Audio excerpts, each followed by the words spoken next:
Hello everyone, welcome to this special 10th episode of the BTW show. Honestly, I hadn't expected we would have churned out so many episodes since the start of the CB. And to date, it's the 16th episode, including the WFH show.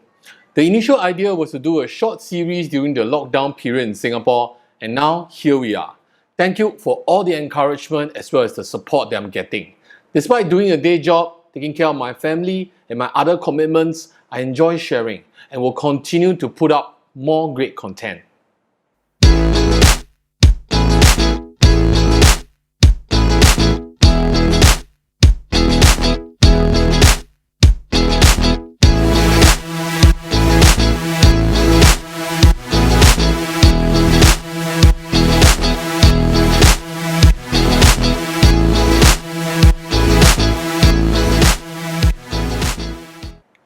So this episode will be sharing the real designer ways and methods to avoid cringy mistakes for your home reno.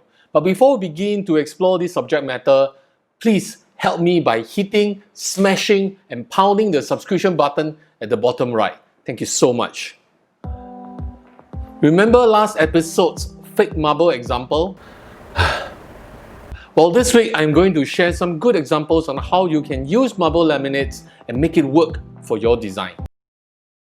So one of the key ways is to keep things small. So if you really want to use the marble laminate, remember that as a piece of laminate, it comes in a standard size of 2.4 meter by 1.2 meter. So there is a limitation to how you can use it. Otherwise, the patterns will become repetitive and unrealistic when you repeat it.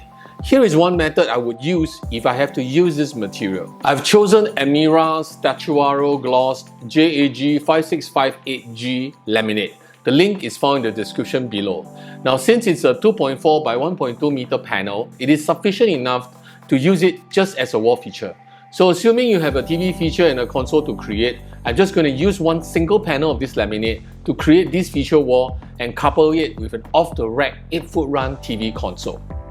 Currently, there are also book matching options like Lamitech's range of book match marble patterns. I've dropped the link in the description below.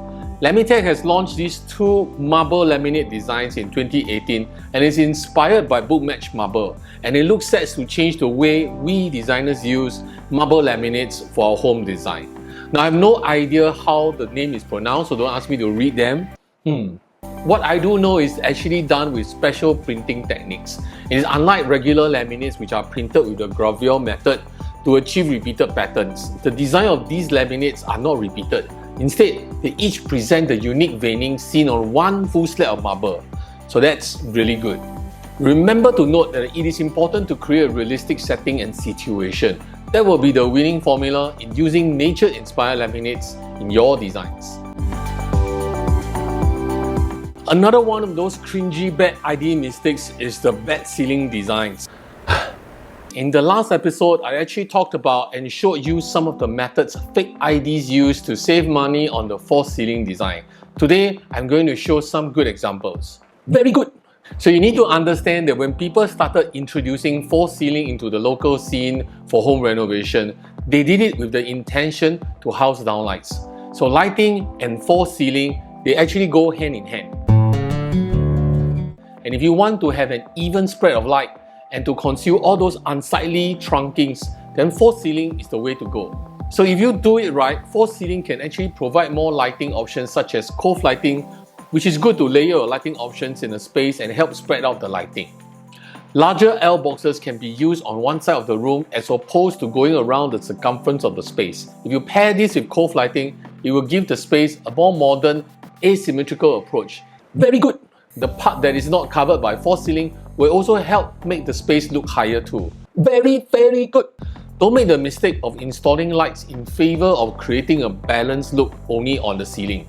Sometimes we see situations where the designer plans the lights to look balanced only on the ceiling, only to have it shine directly above and glaring into your eyes when you lie down on your bed.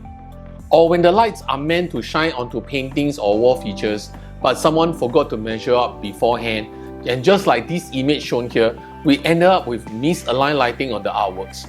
The best way is to make sure that your intention is clearly communicated to the designer and all artworks are measured and marked out before the lights installation. So remember, lights and ceiling go hand in hand in design. Last week, we also spoke about TV consoles or features that don't work. I'm going to share some simple tips to make your TV feature wall look like a designer piece. Look like $1 million. Start with knowing what size of a TV you intend to buy or install. This is a very important aspect as you want your feature wall and your console to be proportionate to the TV. The last thing you want is to install a TV on a small feature wall and the TV blocks up 60% of your wall feature. This kind of scenario can happen because of fake IDs and their ridiculous renovation packages. They sell you something like a 6-foot run feature wall or consoles when you get yourself a huge 65-inch TV. No. A good feature should not be an isolated design. They should flow continuously and fill up the space. There should be lines that lead you into the space and draw your attention onto the feature without distracting you from watching TV. Now, seen here is a project by my good friend Nash So from Eltro Design. The TV is mounted on a substantially sized feature wall. The use of a nice wood grain coupled with a dark grey laminate gives the space a more pronounced and elegant look. This feature is combined seamlessly with two display portals. One is a long and narrow one for more important display, while the other is larger and allows for a more eclectic mix of displays like photo frames or travel souvenirs. Very good. The third point is less is definitely more. These few examples clearly show that the feature and console are part of the space, and we should look at how they fit into the space to produce a cohesive and dignified look. Always remember the scale and proportion. It makes sense to invest in this part of the home as it is where most of your visitors will see and gather at this area.